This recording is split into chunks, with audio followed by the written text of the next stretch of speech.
evidence naman. Diba sabi ko sa inyo kanina, may na-chismis, may nabalita. Sisira sa tandem ni Yaya Dab at ni Alden. Sino? Ayan na!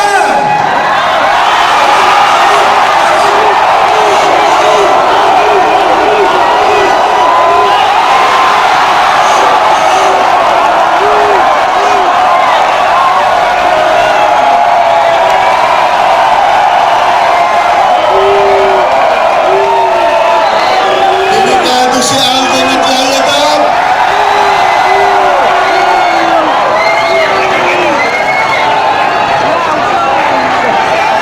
Sagot nila, edi wow! Edi wow! Edi wow! Edi wow! Edi wow!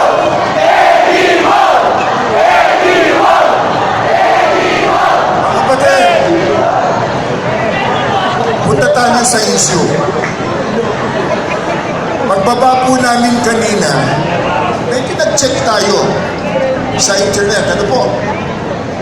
At natural, hindi naman lahat tinatanggap yung sinasabi natin. Merong iba, nagbibingi-bingihan sa katotohanan ng inihahayag natin. Oo, yung iba talaga ay tuta, siguro, ng mga nang-aapi sa iglesia. Sabi nila, nagtatago lang daw ang iglesia ni Cristo sa tinatawag na freedom of religion para itago daw po yung di umano ay kasalanan ng sanggunian.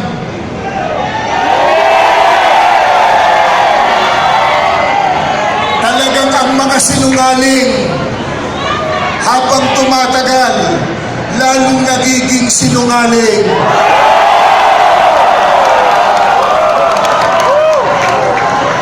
Ano ang ating batayan sa pag-i-invoke natin?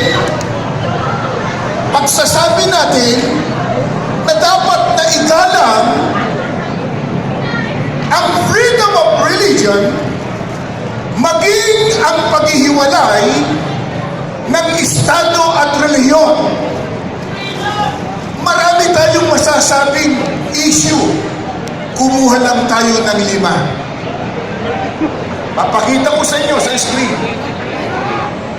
Bakit natin sinasabi igalang nila ang freedom of religion at dapat na igalang nila ang itinatadhana ng saligang batas ng Pilipinas na dapat magkahiwalay ang Estado at ang relihiyon?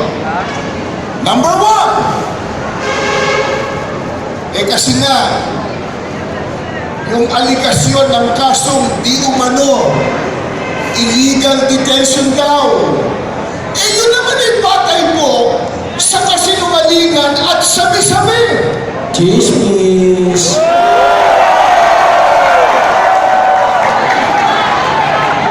Ikaw ha, Yaya Dab ha?